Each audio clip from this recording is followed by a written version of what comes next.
There's an unwritten rule when it comes to computers that any computer 5 years or older is out of date and therefore considered e-waste, and you need to get a new one. I have people who scoff at me for using a 12-year-old computer as my daily driver. And those people are what I'd like to call stupid. The fact is, for 90% of users, a 10-year-old computer is more than enough with taking specs into mind. The computer that I have has a first-gen i7, 8GB of RAM, a 1920 by 1200 display, Windows 8.1, and a 250GB mechanical hard drive. Some people may hear these specs and say, "How could you possibly survive with that type of hardware? It's impossible, you can't do anything." As long as I can watch a video at 1080p and run all my programs, I'm more than happy. In fact, in terms of business use, we've kind of stagnated for the past 10 years, and unless if you're a PC gamer, there's no reason to get the newest processor or memory or whatever weird selling point OEMs have nowadays. So that made me think, what is the absolute bare minimum that I can get away with in 2022 and still have a relatively smooth experience? Insert the Lenovo ThinkPad T60. Now, I'm not going to give you guys a big history lesson of the whole Lenovo IBM thing. The only thing I want you guys to know is that this is the first ThinkPad with a 64-bit processor, which makes it the perfect candidate for this video. When I received this laptop a couple months ago, it was pretty much bare bones, and it became a little restoration project.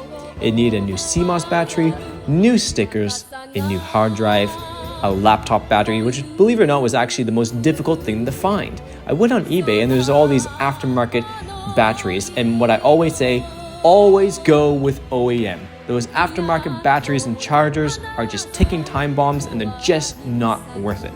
When I received this battery, I tested it. It still has about an hour of charge and it's a 15-year-old battery. OEM is always the way to go. It also needed a new heatsink and fan, and after all that, I upgraded the memory to 3GB. I forgot to mention this in the first recording, I also had to get a new hard drive cover as well as a new hard drive caddy.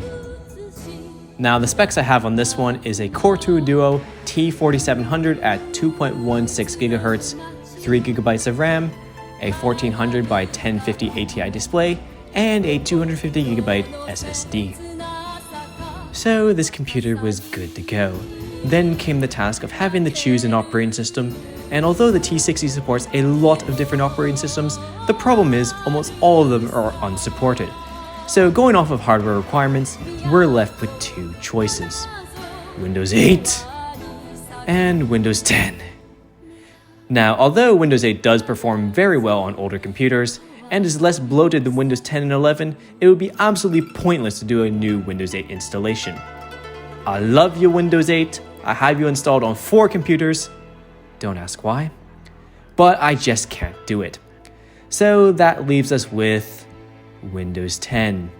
And I already hear people crying, "Oh my god, Windows 10 on a Core 2 Duo? I'm gonna kill myself. It's so bloated and unresponsive. That poor computer. How could you do such a thing?" Ah, shut up. It's not that bad. In fact, it's actually pretty good. And I'm completely serious with that. The installation went over very smoothly, and the first impressions I had were relatively good. But it's not without its faults. One thing you guys have to keep in mind with this older hardware, newer operating systems aren't going to find everything. Although it looked like Windows found every driver, it did not. Most notably, it could not find the video driver.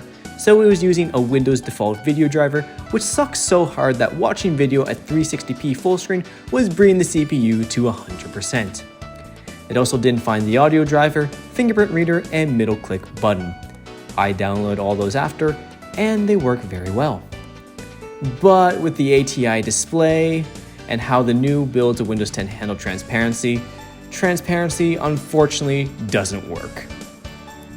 And of course, who could forget those first Windows updates? Yes, it does bring the computer to its knees, but I really can't complain too much because Windows 7 would have acted the same way on this hardware. So once you get all the drivers and updates installed, it actually is a very pleasant experience. The operating system is quick and snappy, All the Windows animations play without any issue, and throughout using Windows 10, not once did I feel limited by the hardware. Sure, the SSD is probably making it seem a lot faster than it actually is, but it feels just as good as Windows on modern hardware. So maybe that claim that people make that Windows 10 will breathe life into older computers has a grain of truth to it. In terms of productivity, Office 2016 runs without issue, and the quality of this keyboard is something you don't see nowadays. Typing on this thing is amazing. Other programs like Adobe Reader open quickly and have no issues. In fact, none of the programs I use on a regular basis gave me any issues. Even Discord was a good experience. The only program that was noticeably sluggish was the Microsoft Store. That did give me a couple issues, and I would not recommend downloading anything from there on this hardware, which is a shame because the Microsoft Store has come a long way. For video playback, we have to keep in mind that this laptop came out during a time where 240p was the default quality on YouTube. While it can do 720p full screen, you will definitely get stutters. I recommend 480p. While it may sound outdated, 480p on this display looks fine. Just remember, 4K on a 15-inch display is pretty stupid, and people actually fall for it. I have to say, watching an old show on this 4x3 display is an experience you have to see to believe. It honestly doesn't get much better than this. Yeah.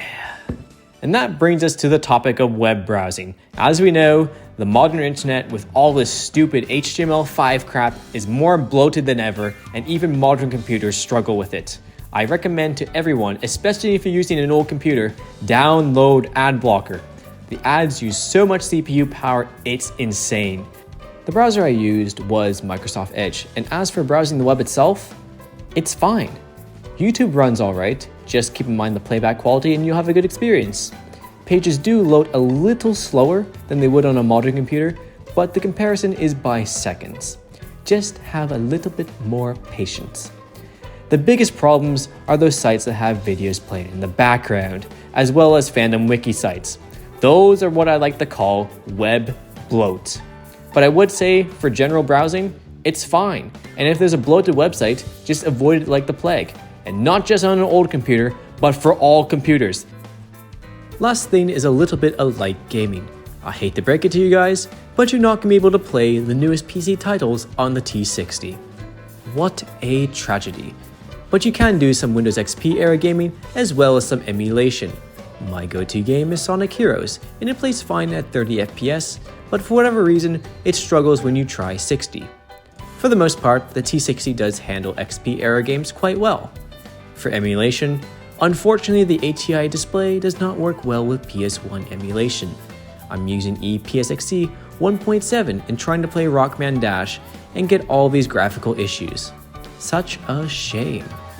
Lighter stuff like Game Boy Advance and Mega Drive games play great, so a little bit of light gaming is possible. So there you have it, a quick look at the ThinkPad T60 in 2022. Now time for the verdict. What do I really think? Well, I'll tell you. You don't need a 9.9. You don't need a 9.7. You don't need 8 GB of RAM. You don't need a 15-inch 4K display.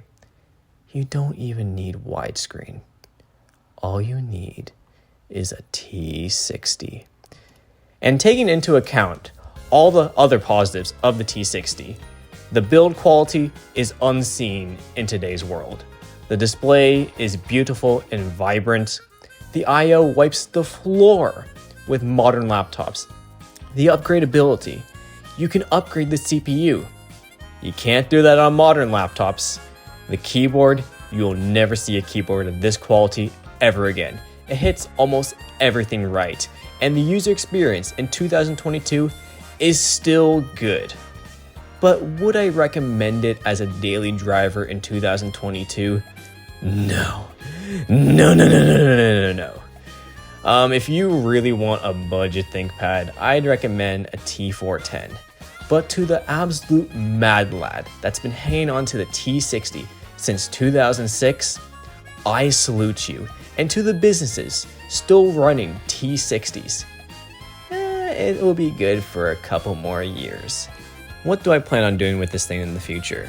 Well, I might upgrade to Windows 11 someday, but there's no rush to do that. I'm relatively happy with how Windows 10 performs on this. I use this thing on a semi-regular basis. I usually bring it to work, and on my lunch breaks, I'm using it all the time. Why do I do that?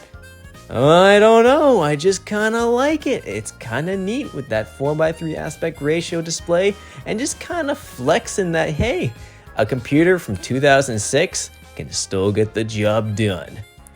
Anyway, that's all for now, and more videos coming soon.